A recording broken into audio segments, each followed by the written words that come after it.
বিসমিল্লাহির রহমানির রহিম। আসসালামু আলাইকুম প্রিয় ভিউয়ার্স, আজকের এই ভিডিওটি হজের সম্পূর্ণ গাইডলাইন নিয়ে। যদি আপনি হজের স্বপ্ন দেখেন তাহলে এই ভিডিওটি শেষ পর্যন্ত দেখুন। ইনশাআল্লাহ আপনার হজ কবুল হবে।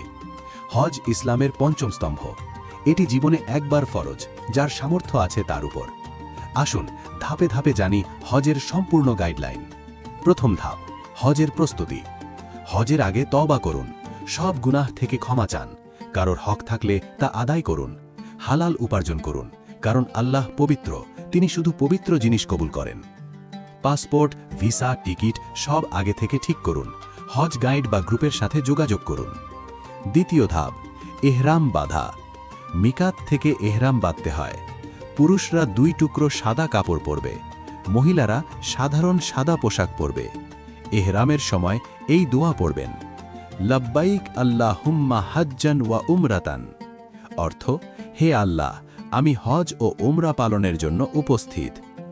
এহরামের অবস্থায় কিছু কাজ নিষেধ, যেমন চুল কাটা, নখ কাটা, সুঘ্রাণ ব্যবহার করা, শিকার করা, স্ত্রী সহবাস করা। তৃতীয় ধাপ, মক্কায় প্রবেশ ও তাওয়াফ।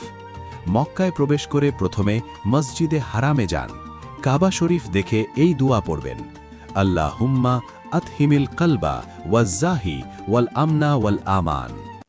তারপর তাওয়াফ শুরু করবেন। কাবার চারপাশে 7 চক্কর ঘুরতে হয়। প্রতি চক্করে এই দোয়া পড়তে পারেন, রব্বানা আতিনা ফিদ দুনিয়া হাসানাতান ওয়া ফিল আখিরাতি হাসানাতান ওয়া কিনা আযাবান নার। চতুর্থ ধাপ, সাফা মারওয়া। তাওয়াফের পর সাফা মারওয়ার মাঝখানে সাই করতে হয়, 7 চক্কর হাঁটতে হয়। এটি হজরত হাজেরা আলাইহাসসালামের স্মৃতি। তিনি পানির জন্য এখানে দৌড়েছিলেন। প্রতি চক্করে এই দোয়া পড়বেন, ইন্নাস সাফা ওয়াল মারওয়াতা মিন শাআইরিল্লাহ।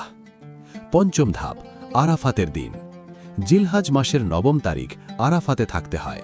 এটি হজের সবচেয়ে গুরুত্বপূর্ণ অংশ। রাসূল সাল্লাল্লাহু আলাইহি ওয়াসাল্লাম বলেছেন, হজ হলো আরাফাত। সূর্য ঢলার পর থেকে মাগরিবের পর্যন্ত দোয়া ও ইস্তিগফার করুন। এই দিনের রোজা 1 বছরের গুনাহ মাফ করে। ষষ্ঠ ধাপ, মুজদালিফা ও মিনা। মাগরিবের পর মুজদালিফায় রাত কাটাতে হয়। সেখান থেকে 7টি কঙ্কর সংগ্রহ করুন।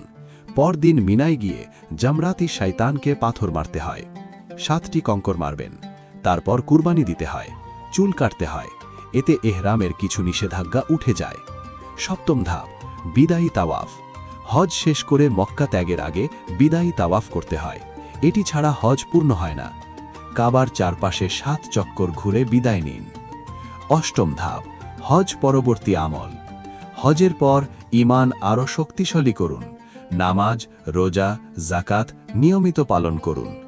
রাসূল সাল্লাল্লাহু আলাইহি ওয়াসাল্লাম বলেছেন, মাবরুর হজের বিনিময় কেবল জান্নাত। কিছু গুরুত্বপূর্ণ টিপস। 1. সব সময় জামাতে নামাজ পড়ুন। 2.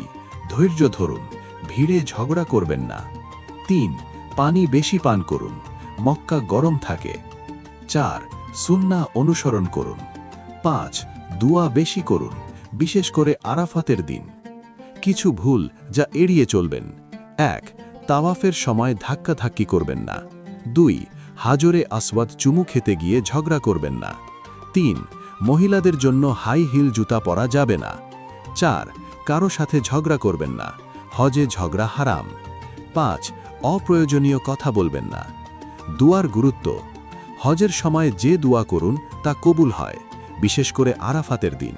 প্রিয় ভিউয়ার্স, হজ আল্লাহর মেহমানদারি। যাকে ডাকা হয় সেই যেতে পারে।